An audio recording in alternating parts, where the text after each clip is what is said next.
Tul is-sena li għaddiet, inqas persuni kienu dipendenti fuq il-benefiċċji soċjali. Dan joħroġ minn stqarrija tal-Uffiċċju Nazzjonali tal-Istatistika li turi mis-sena 2013 sal-lum dawk dipendenti fuq il-benefiċċju tal-qatt naqsu b'aktar minn 2100 biex in-nefqa tal-Gvern f'dan ir-rigward naqset b'aktar minn nofs. Dan huwa riflessjoni tal-ħidma sfiqa tal-Gvern li waslet lil pajjiżna biex ikollu l-inqas rati ta' qatt li qatt tirreġistrat Malta.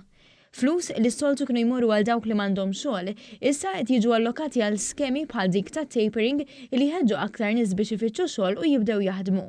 Mindu daħħal dan il-benefiċċju fl-2014, ibbenefikaw eluf ta' persuni li kienu qiegħda u issa reġgħu lura fis-suq tax-xogħol.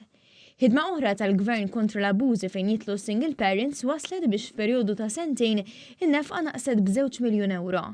Madankollu, il-Gvern daħħal skemi ġodda bħal dik tal-in-work benefit li benefikaw minna eluf ta' persuni. Fil-fatt, mill-2015 l-hawn, apparti Children's Allowance, il-ġenituri ta' tfal li huma impjegati u jaqilgħu inqas minn 16,500 euro bdew jirċievu dan il-benefiċċju addizzjonali mal-paga.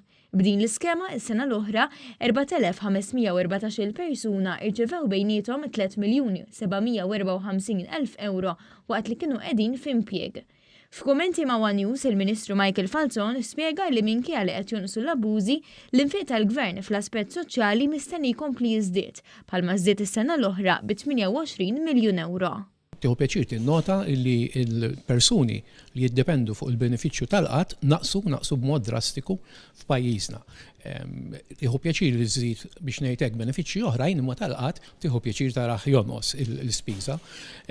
Riżultat ta' diversi fatturi, semmi biss tapering of benefits illi wassal il ħafna nies biex jidħlu fid-dinja tax-xogħol u jibqgħu fid-dinja tax-xogħol, kellek ukoll l-work benefit. Il-Ministru Falzon spjega li terz tal-ispiża tal-Gvern tmur fil-qasam soċjali u din is-sena l-ispiża mistennija tkompli tikber bżieda fil-pensjonijiet u Children's Allowance fost l-oħrajn.